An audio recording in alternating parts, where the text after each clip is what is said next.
Bienvenue à tous, c'est Info Soir. Voici les titres de ce mercredi.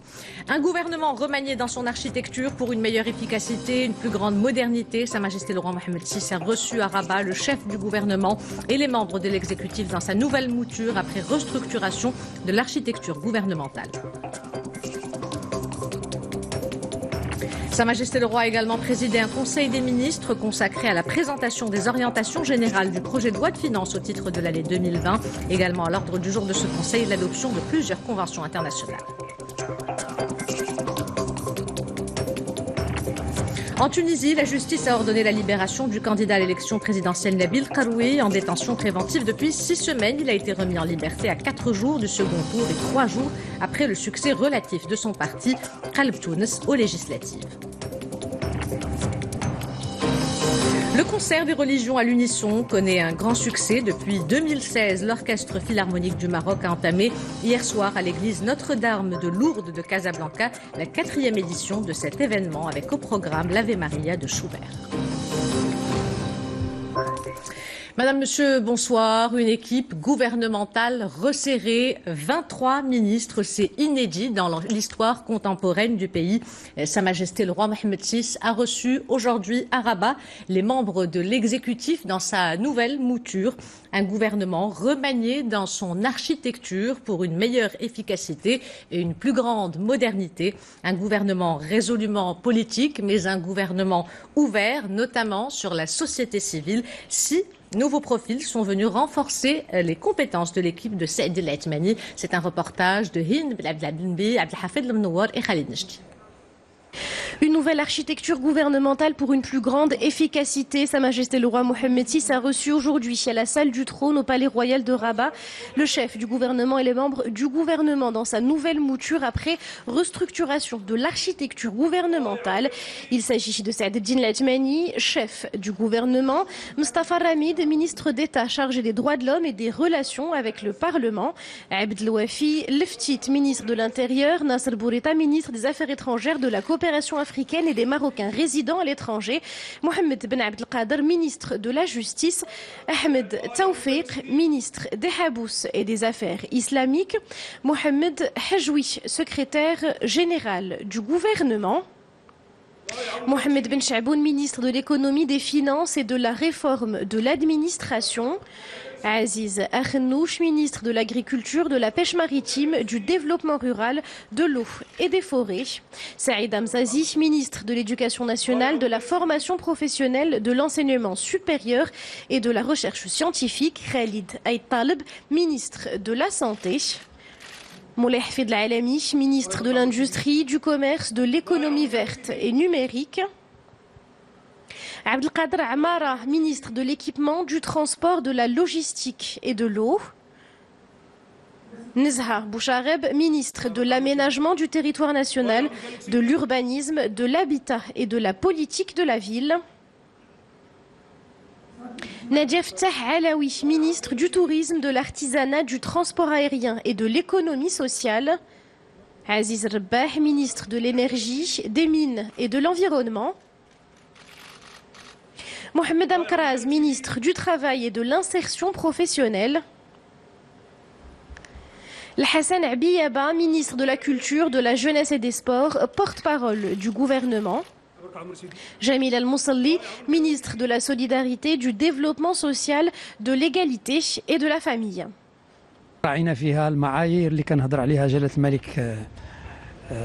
Cette nouvelle structure s'appuie sur les orientations données par Sa Majesté le Roi dans son dernier discours qui était la réduction du nombre de portefeuilles qui sont en effet passés de 39 à 23. C'est une réduction importante. De nouvelles compétences ont également fait leur entrée dans le gouvernement, dont un certain nombre de femmes et de jeunes.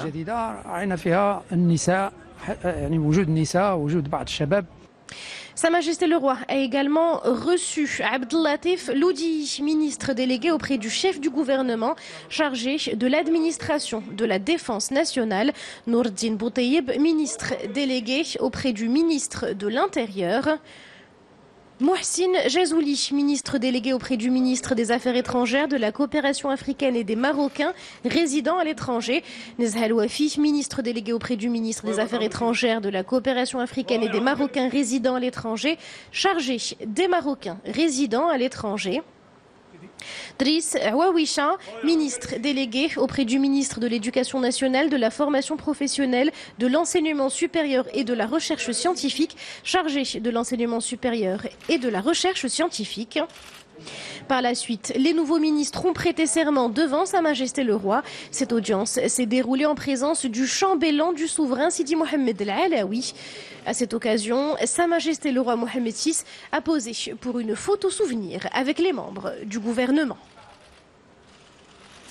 6 nouveaux profils pour renforcer les compétences et l'efficacité. Il s'agit, avec cette restructuration de l'architecture du gouvernement, d'imprimer un nouveau rythme à l'action gouvernementale. Pour cela, de nouveaux visages ont fait leur entrée dans l'équipe de Saïd El Athmani. 6 profils, 6 compétences, aux côtés de profils plus expérimentés qui vont tenter d'apporter de l'innovation et de la créativité dans les départements qui leur ont été confiés. Amina Benhalq.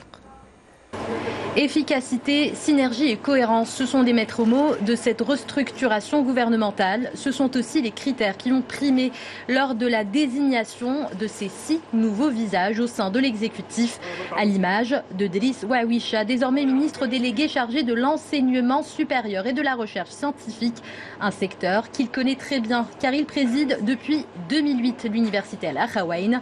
La nouvelle ministre de l'aménagement du territoire, de l'urbanisme, de l'habitat et de la politique de la ville, Nezha Bouchareb, est une grande figure du mouvement populaire. Elle est connue pour son militantisme en faveur de la représentativité des femmes au sein des instances politiques.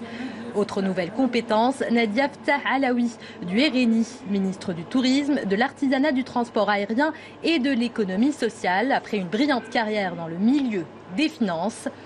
Hassan Abiaba, militant de la première heure et membre de l'Union constitutionnelle, est nommé au ministère de la Jeunesse, des Sports et de la Culture. Il est également le nouveau porte-parole de l'exécutif. Celui qui a occupé le poste de directeur du centre hospitalier universitaire Hassan II de Fès pendant 15 ans, Khalid Aitaleb, est le nouveau ministre de la Santé. Et enfin, Mohamed Amkraz sera à la tête du ministère du Travail et de l'Insertion professionnelle, un jeune avocat de 33 ans qui est depuis février 2018 secrétaire national du mouvement de la jeunesse du PJD. 2 mois et demi après le discours du trône dans lequel le souverain avait appelé à définir un nouveau cap pour une action gouvernementale plus efficace et plus cohérente, voilà donc une nouvelle architecture gouvernementale de grands départements organisés en pôles, l'objectif étant également de hiérarchiser les priorités avec une obligation de résultat. Les développements avec Mehdi Soufiane. Un gouvernement resserré pour plus d'efficacité. Après sa restructuration, l'architecture gouvernementale comporte désormais 23 ministres. Des départements ont été regroupés au sein d'un même ministère pour une meilleure cohérence de l'action gouvernementale et pour une recherche plus efficiente de résultats. Ainsi, le ministère de l'économie et des finances devra également mener à bien la réforme de l'administration. Les droits de l'homme et les relations avec le Parlement sont également regroupés au sein d'un même ministère. Quant au ministère des Affaires étrangères, il voit son champ d'action s'étendre à la coopération africaine et aux Marocains résidant à l'étranger, et cela à travers 2 ministères délégués. Dans la nouvelle architecture gouvernementale, la culture et la jeunesse et les sports sont regroupés dans un seul ministère. Ce resserrement de l'exécutif vise à insuffler un nouveau rythme pour mener les chantiers prioritaires et à consolider une logique de mérite à travers l'ouverture sur les compétences. Et pour analyser cette restructuration avec moi sur le plateau, Mr. Srimi, Monsieur Srimi, bonsoir. Bonsoir. Alors pour commencer, comment est-ce qu'on peut analyser cette restructuration ? Il faut préciser tout de suite, ce n'est pas un nouveau gouvernement. Il y a un nouveau gouvernement quand il y a un nouveau chef de gouvernement. Ça n'est pas le cas. C'est un gouvernement qui a déjà été remanié en janvier 2018, vous vous en souvenez. C'est le 2e réaménagement, il est significatif. Il porte sur le départ de certains ministres, l'entrée de nouvelles compétences. C'est un gouvernement effectivement qui est recadré. On est passé de 38 à 23. C'est plus d'un tiers. C'est inédit dans notre histoire institutionnelle. Tout à fait, donc il faut le relever. Et on se rapproche du format, j'allais dire, moderne des exécutifs. Aujourd'hui, les exécutifs dans le monde, dans les grandes démocraties, c'est 15, 20, 25, etc. Donc il y a là un avantage d'alignement par rapport aux standards internationaux pour ce qui est des démocraties. Alors, c'est un gouvernement politique, mais c'est aussi un gouvernement d'ouverture. Oui, on a reconduit les poids lourds, si je puis dire, du gouvernement qui sont connus dans un certain nombre de secteurs, économie, finance, commerce, industrie, etc. C'est connu. Et puis, il y a eu une ouverture qui s'est faite. C'est faite sur la base de deux préoccupations. L'une d'ouverture et une préoccupation complémentaire d'ouverture vers des compétences qui viennent soit du monde économique, soit du monde universitaire, etc. Donc je crois qu'il y a là quelque chose d'intéressant, c'est ce mix entre ceux qui ont un parcours politique et une expérience et d'autres qui viennent d'horizons divers qui vont apporter, j'allais dire, de la fraîcheur, de l'innovation et peut-être pour stimuler davantage les méthodes de travail de ce gouvernement. Alors on retiendra le mot efficacité, on retiendra également le mot redynamiser s'agissant de l'action gouvernementale, sachant que cette restructuration tente à responsabiliser le chef du gouvernement et son équipe. C'est bien cela, M. Sehimi ? Responsabilisation effectivement du chef du gouvernement et de son équipe sur la base d'une formule réduite, on l'a déjà dit, mettant fin à l'éclatement d'un certain nombre de secteurs dans la précédente formule, puisqu'il y avait des départements qui étaient partagés, etc. Ça implique comme conséquence la responsabilisation des ministres maintenant, c'est-à-dire chacun couvre un secteur et donc ça donne de la visibilité et de la lisibilité au travail qui sera fait et en même temps la responsabilité conduit à l'évaluation et donc partant à la reddition des comptes. Maintenant chacun sait ce qu'il a à faire et il est comptable devant l'opinion publique et devant les institutions compétentes de ce qu'il fait ou ce qu'il ne fait pas. Alors quelles sont les priorités du programme de ce gouvernement ? C'est un gouvernement qui a, hélas, des contraintes qui pèsent sur lui. D'abord, l'environnement économique international n'est pas très optimiste, pas encourageant, vous le savez, et nous sommes dépendants de cet environnement international. Il a des contraintes, notamment pour ce qui est de la loi de finances 2020. Il vient d'être nommé. Dans 8 jours, le projet de loi de finances 2020 sera présenté au Parlement, publiquement le vendredi 18. Et donc, on va avoir une situation intéressante parce que voilà des ministres en charge de secteurs qui vont se retrouver en train de défendre une loi de finances à laquelle ils n'ont pas participé. Et ça implique un schéma de continuité pour 2020. Le risque, c'est cela, c'est que nous sommes sur des politiques gouvernementales qui ont donné des résultats discutables, c'est un autre débat, mais 2020, est-ce qu'il y a possibilité d'un changement du fait de cette contrainte de loi de finances 2020 ? Autre contrainte, il va y avoir le chantier du modèle de développement, la commission annoncée par le souverain depuis 2 ans, qui va être installée prochainement. Et donc, il y aura une politique gouvernementale avec des politiques publiques sectorielles. Et en même temps, il y aura l'ombre, si je puis dire, qui va peser sur l'action de ce gouvernement du fait des axes nouveaux qui vont être définis par le modèle de développement. J'ajoute, et c'est la dernière observation peut-être, c'est que, effectivement, vous l'avez dit au départ, c'est un gouvernement qui soumet une obligation de résultat. J'allais dire, n'a pas le droit d'échouer. Jusqu'à maintenant, le mi-mandat de ce cabinet est discutable, j'y reviens pas. Maintenant, il y a des orientations royales qui ont été données dans le discours du trône et qui ont été réitérées à différentes reprises. Il y a eu un reprofilage des postes de ce gouvernement, une restructuration. Il y a une obligation de résultat. Pourquoi ? Parce que les attentes sont très fortes, les revendications aussi, et il faut donc un programme d'action avec des priorités. C'est quoi les priorités ? La relance de la croissance, la restauration de la confiance et le social. Un point marquant peut-être pour terminer, c'est peut-être dans cette nouvelle mouture, c'est la disparition, si je puis dire, des secrétariats d'État. Oui. C'était une machine lourde parce qu'on a fait du dosage. Or, dans un exécutif moderne aujourd'hui, on ne peut pas faire du dosage en rétribuant des secrétariats d'État qui n'avaient pas une grande efficacité, tout le monde le sait, aux uns et aux autres pour faire plaisir à des clientèles qui sont dans les partis politiques. Donc ça, c'est important. Deuxième élément sur lequel je voudrais revenir, c'est la place réservée à la représentation féminine. C'est la première fois que les femmes, les femmes ne sont pas secrétaires d'État confinées à des secteurs secondaires et marginaux. Elles ont des ministères pleins. Je pense à l'habitat, je pense au tourisme, etc. Et c'est là, les Marocains, et c'est enfin une normalisation qui se fait pour ce qui est de la place du statut des femmes dans la vie publique. Monsieur Sehimi, merci pour cet éclairage. Et justement, vous en parliez, 4 femmes font partie de ce gouvernement restructuré. 4 femmes ministres qui héritent de départements stratégiques, le tourisme et l'artisanat, la femme et la famille, les Marocains du monde ou encore l'habitat et l'urbanisme, loin des considérations de quotas ou de la simple représentativité. Ces 4 femmes ministres prennent les commandes de départements importants. 2 d'entre elles font leur entrée au gouvernement. Il s'agit de Nadia Ftah Alaoui et Nouzha Bouchareb. Développement avec Salima Benabou. C'est la première femme à diriger ce gros portefeuille ministériel qu'est le tourisme, l'artisanat, le transport aérien et l'économie sociale. Il y a quelques minutes à peine, seules quelques personnes connaissaient son visage bien connu du monde des affaires. Le fauteuil de ministre, toujours occupé par des technocrates et des hauts fonctionnaires de l'État, accueille Nadia Ftah Alaoui. Avec ses prédécesseurs, elle n'a en commun que le parcours académique et économique. Diplômée de HEC Paris en 97, la jeune Marocaine, à l'époque, fait ses premiers pas dans l'audit, le conseil et la finance d'entreprise.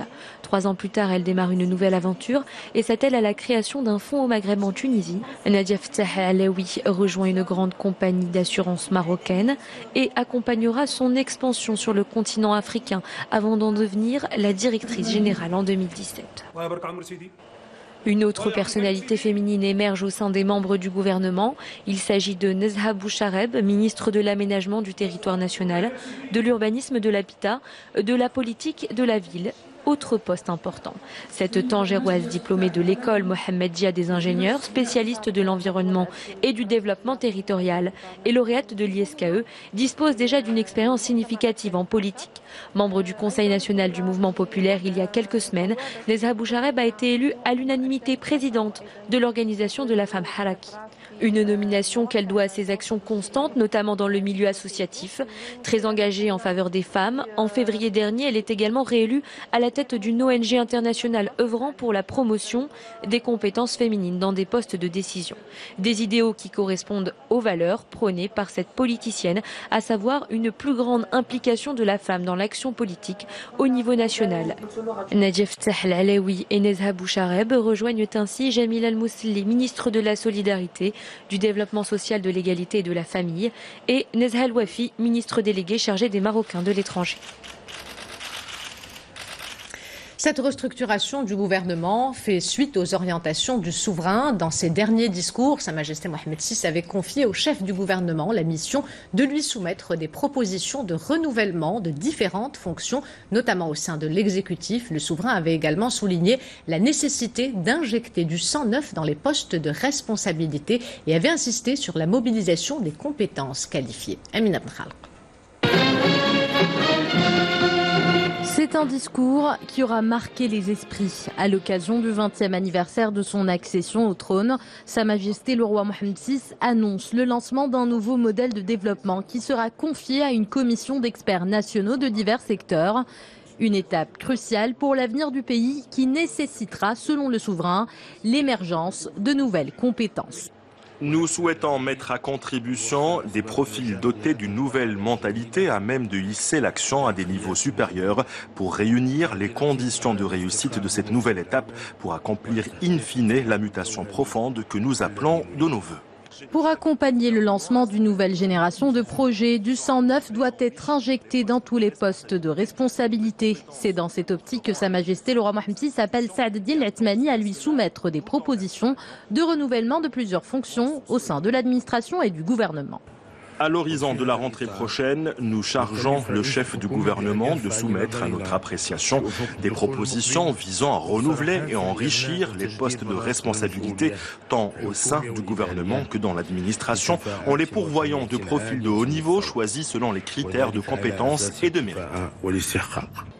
Ces critères seront également évoqués dans ce discours à l'occasion du 66e anniversaire de la Révolution du roi et du peuple. Sa Majesté le roi Mohamed VI souligne alors la nécessité de mobiliser les compétences qualifiées.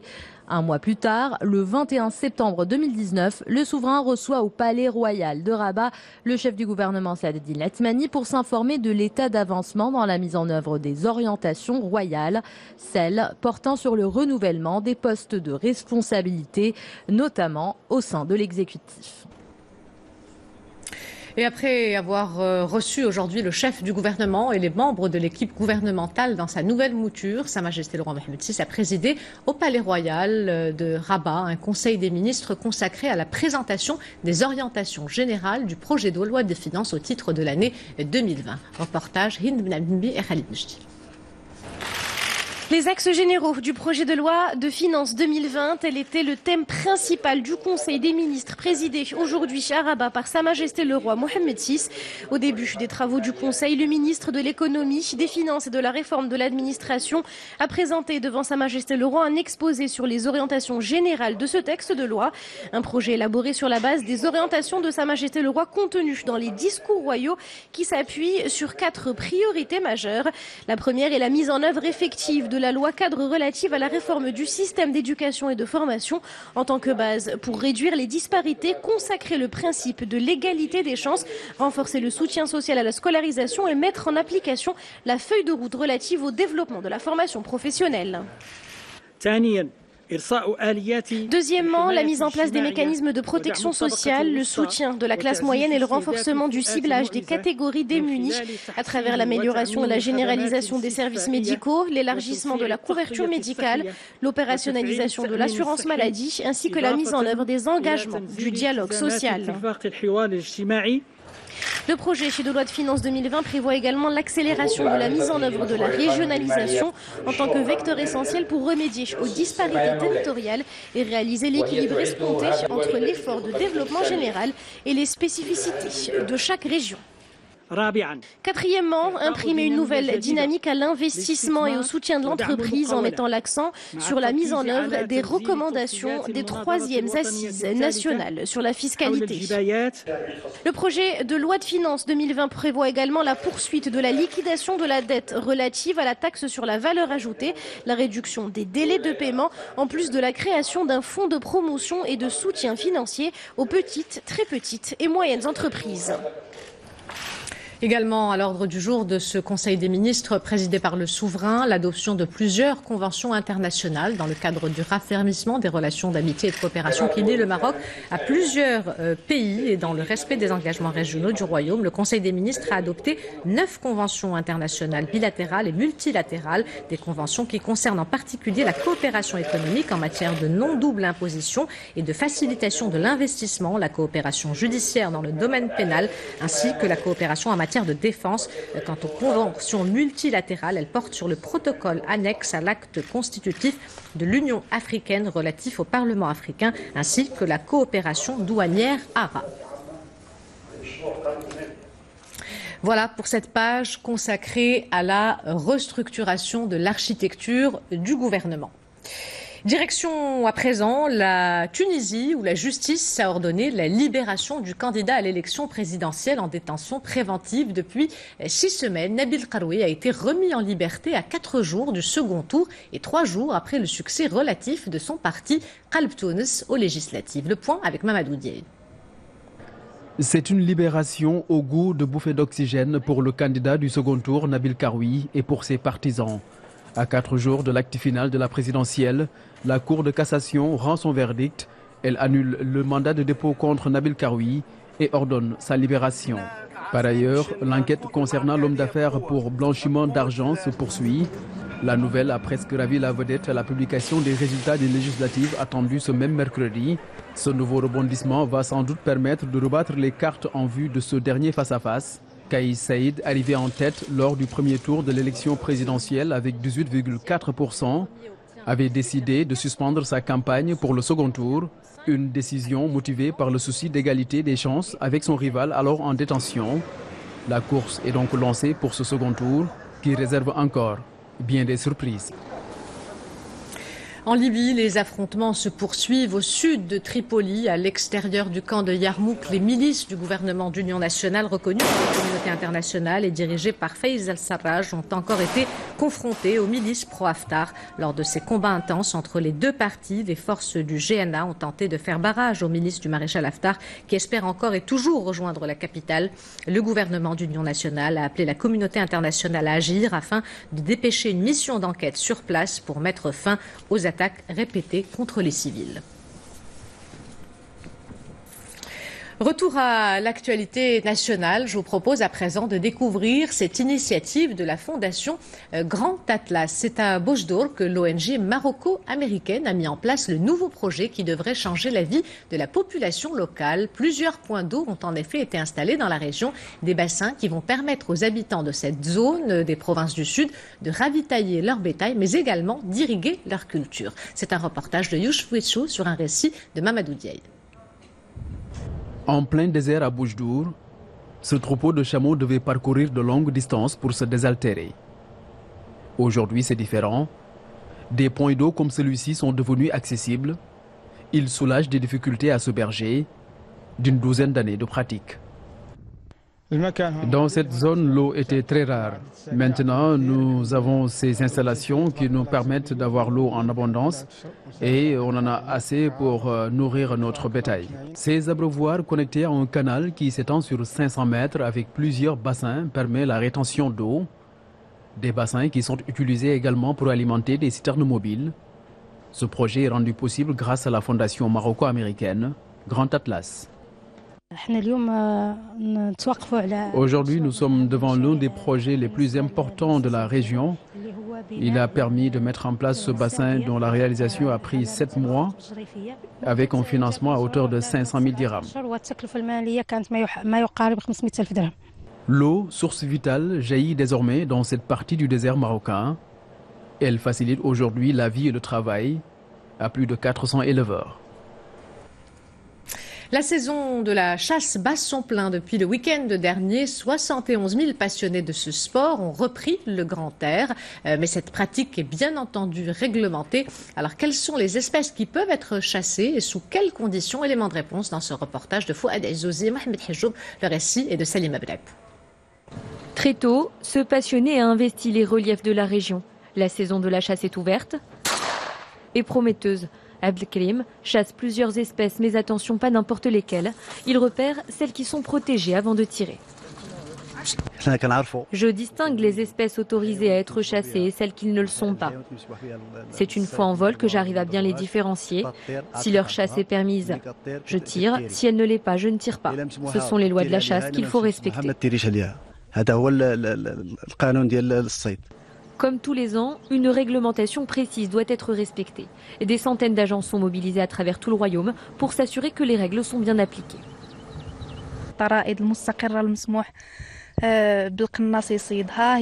Les espèces de gibier autorisées à être chassées sont le canard colvert, le lièvre et le sanglier. Pour le canard colvert, les quotas sont limités à 5 par jour. Pour le lièvre 4 et pour le sanglier 1. Le chardonneret élégant, les cigognes, les biches et les cerfs ne peuvent être chassés. C'est interdit par la loi et réglementé par un arrêt ministériel. Toute personne qui enfreint la loi peut être arrêtée et punie par la police de la chasse. Tout au long de la saison, d'autres espèces pourront être chassées, comme la tourterelle des bois ou l'alouette calandre. Chaque année, ils sont 71 000 chasseurs à partager ce plaisir d'être en pleine nature, autant que de chasser.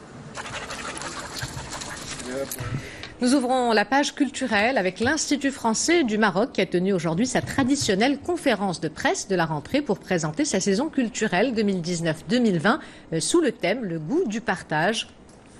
Avec une programmation riche et diversifiée, marquée par des inédits et des événements phares. À travers ce rendez-vous culturel, l'Institut français du Maroc souhaite se rapprocher de son public là où il se trouve en proposant des espaces d'échange et de découverte ainsi que plusieurs temps forts sur l'ensemble du royaume, notamment la musique, le théâtre, la danse et les expositions.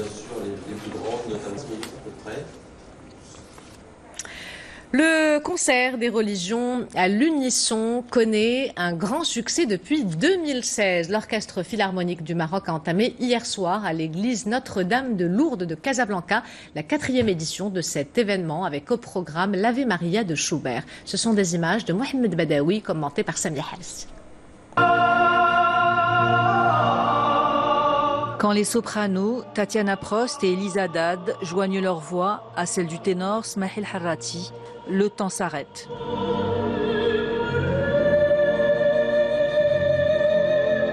Un moment de grâce offert par le concert des religions à l'unisson, accompagné par l'Orchestre Philharmonique du Maroc pour la 4e année consécutive. C'est pour l'Orchestre Philharmonique du Maroc une occasion pour montrer que la grande musique peut être une source de dialogue, de communication entre les cultures, entre les religions. Et tout ça à partir du Maroc. C'est une fierté pour nous ce soir de lancer ce cycle à partir de Casablanca.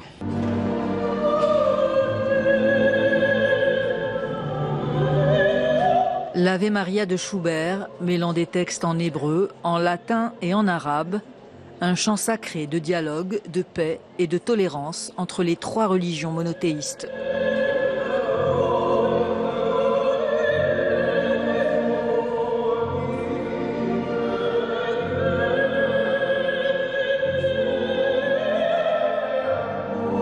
Ce qui est très beau, c'est qu'on va unir autour de cette œuvre 3 religions, alors qu'initialement c'est un texte en allemand traduit de l'anglais. Mais voilà, là qui va être fait par moi en latin ce soir. Et on greffera les 2 autres textes pour, voilà, autour d'un même élan sacré, qu'importe notre religion. Je suis très heureuse de pouvoir participer à ce concert. C'est le 4e concert qu'organise l'Orchestre Philharmonique du Maroc sous le thème des religions à l'unisson. C'est une œuvre que j'ai interprétée lors de la visite de sa sainteté le pape François Ier et devant sa majesté le roi Mohamed VI. Cela représente, par la grâce de Dieu, la cohésion entre les religions au Maroc, terre de tolérance.